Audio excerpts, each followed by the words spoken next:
केरल देश का पहला ऐसा राज्य बन गया है जहां सरकार ने किसानों के लिए फल और सब्जियों के न्यूनतम समर्थन मूल्य यानी मिनिमम सपोर्ट प्राइस तय कर दिए हैं। ये दाम उत्पादन लागत से 20% ज्यादा होगा। केरल की पिनरई विजयन सरकार ने फिलहाल 16 फल और सब्जियों के लिए MSP तय किया है। इसके साथ ही खाने पीने की 21 और चीजों के दाम तय किए गए हैं। ये योजना राज्य में 1 नवंबर से लागू कर दी जाएगी और तब तक राज्य में उत्पादित सभी फल सब्जियों के दाम भी तय कर दिए जाएंगे। क्या होती है MSP और इससे किसानों को क्या फायदा होगा, आइए आपको बताते हैं। सबसे पहले जानिए क्या है केरल सरकार का प्लान। केरल के मुख्यमंत्री पिनरई विजयन ने मंगलवार को कहा कि ये योजना किसानों को आर्थिक तौर पर और ज्यादा मजबूत बनाएगी। इस योजना से 15 एकड़ तक में खेती करने वाले किसानों को फायदा होगा।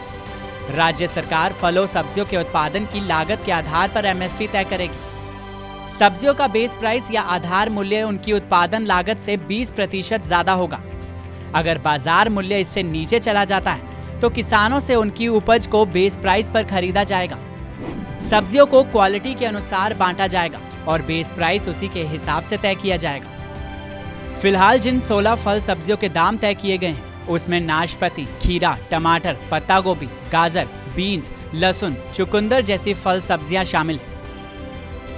केरल सरकार ने केले का MSP 30 रुपए, अनानास का 15 रुपए प्रति किलो और टमाटर का MSP 8 रुपए प्रति किलो तय किया है।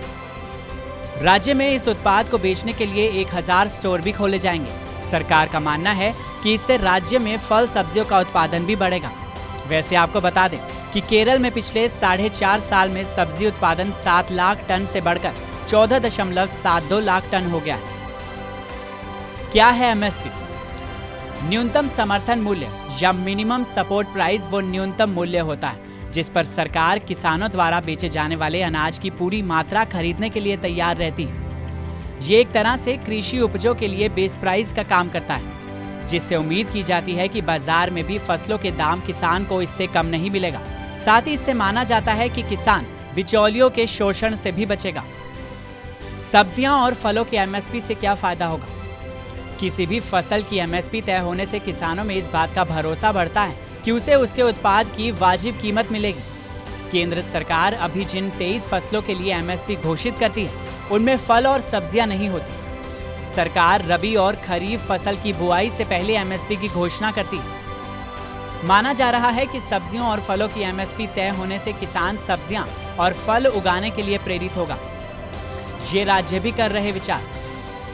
कर्नाटक सरकार भी राज्यों के किसानों की ऐसी ही मांग पर विचार कर रही है। कर्नाटक के अलावा पंजाब और महाराष्ट्र के किसान भी इस तरह की योजना को लागू करने की मांग कर रहे हैं। महाराष्ट्र का किसान प्याज, अंगूर, टमाटर जैसी फसलों के सही दाम ना मिलने से काफी परेशान रहते हैं। फिलहाल के लिए इतना ही। बाकी देश दुनिया की तमाम बड़ी खबरों के लिए सब्सक्राइब करें TV9 भारतवर्ष। परवाह देश की, सोमवार से शुक्रवार रात 10 बजे TV9 भारतवर्ष पर।